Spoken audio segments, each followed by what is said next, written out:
Propositions. So let's define what is proposition. Any declarative sentence which is either true or false but not both is called proposition. Some of the example is Sam is an engineer. It's a proposition which is true, and we are getting knowledge from it, from this sentence, so it's a proposition. If I say he is an engineer, this is not a proposition because we don't know who he is, so we are not getting anything from here. If I say grass is blue, this is also a proposition, but this is false. Liquid form of ice is water. This is a proposition. We do not know it's true or false, but we know it's true, so that's why we're going to write true here. Where are you? This is a question. This is not a proposition. Come right now. This is an order. This is also not a proposition. 3 is even. Yes, 3 is even. It's false, but it is a proposition because it's conveying an information. It doesn't matter whether it's right or wrong. Wow, what a game. It's an exclamatory sentence, so this is also not a proposition.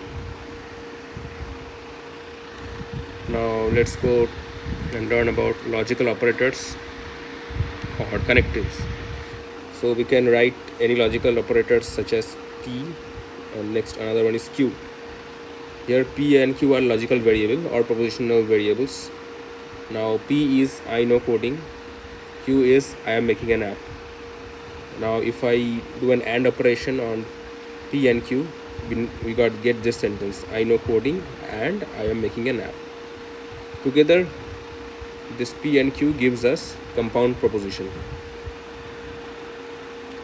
Now coming back to logical operators. Now there are two types of logical operators. One is primary and one is secondary. Primary can also be called basic fundamental operators. Secondary can also be called derived operators. In primary operators we have the AND, the OR and NOT. And in secondary or derived operators we have NAND, which can be made from these basic primary operators. All this secondary derived can be made with this primary thing. And yeah, so this is NAND, NOR and XOR, implication and double implication. Now let's see the sign of this basic fundamental operators. 3 types of operators with the word: Boolean, set theory and logic. So according to Boolean algebra, this is AND, this is OR and this is complement. Similarly, if I can map them like this, this is equivalent to this AND is equivalent to set theory's intersection, and this is also equivalent to logic gates AND. Now let's see and this Boolean OR is similar to union of set theory, and it's also similar to OR of logic. This complement is similar to complement of set theory, and it's also similar to the complement of logic. In Boolean algebra we get 1 and 0s as the values of the variables, and in set theory we have this U and psi, and universal set and psi, and for logic gate we have this true and false. Now there are some properties of basic operators. One is commutative, associative, distributive, identity, complement, idempotent law, absorption law, law of double complement, De Morgan's law, domination law. Commutative law states that since these logics are almost similar, set theory logic and Boolean algebra, I'm going to mainly focus on this Boolean algebra part. So if you know this one, then these two are basically similar. So yeah, it's pretty much intuitive.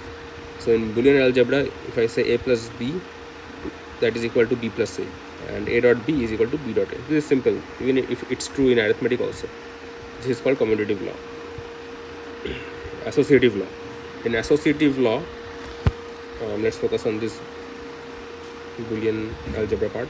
associative law, if I say a plus b plus c is equals to a plus b plus c, I forgot to add the bracket over here.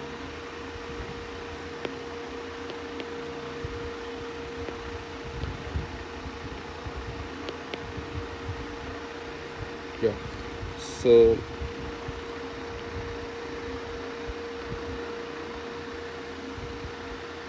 yeah, now you can see that a plus b plus c on the bracket, and if I shift the bracket here, a plus b, a whole bracket, and then plus c, this is similar. This is pretty much intuitive, I don't have to explain it much. This is called associative law.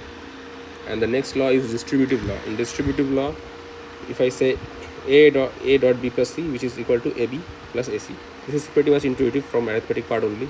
Similarly, this is not similar to arithmetic. This is only for logic part only. If I write a plus bc, this is equal to a plus b and plus a and a plus b dot a plus c. This is called distributive law. And then identity law. So if I AND operate with 1, then we get the value of the variable itself, and if I OR operate with this 0, I get the value of the variable itself. This is called the identity law. Next, complement law. In complement law, it states that any variable with if I do OR operation with that variable's complement, we get 1, and if I do a variable with it and do a AND operation with its complement, then we get a 0.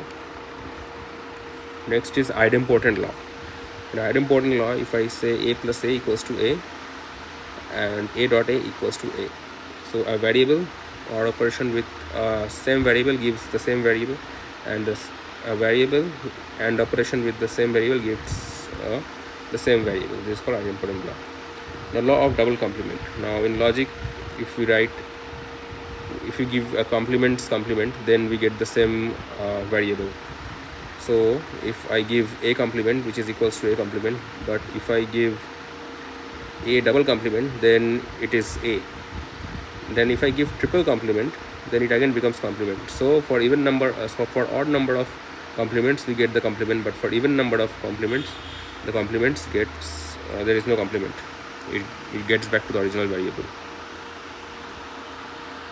Now is De Morgan's law. In De Morgan's law state that we can expand any of the Boolean expression if we put an if the expression is surrounded with an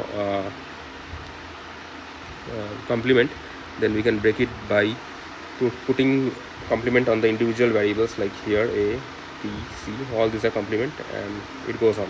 Similarly, if a is AND operated with b, c, d, and all, and if we put a whole complement over it, then we get individual variables complement with the operations. Now is domination law.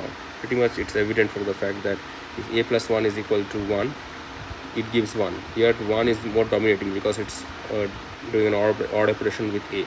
So any variable which has 1 in it, it will also always provide 1. And similarly, if 0 is the dominating in case of AND operator. So if you put an AND operator on a variable with 0, then we get 0. Now is absorption law. So a plus ab equals to a. Now see, the b variable is getting absorbed, because if I break it down, I can write it like this: a 1 plus b, which is equals to a into 1, which is equals to 1. So similarly here also I can do this: a into a plus ab, which is equals to a plus ab, which is similar to this one result. And now for this I can write a plus ab equals to a plus. Now I can prove this with the truth table logic and also a long expression, which can be proved later.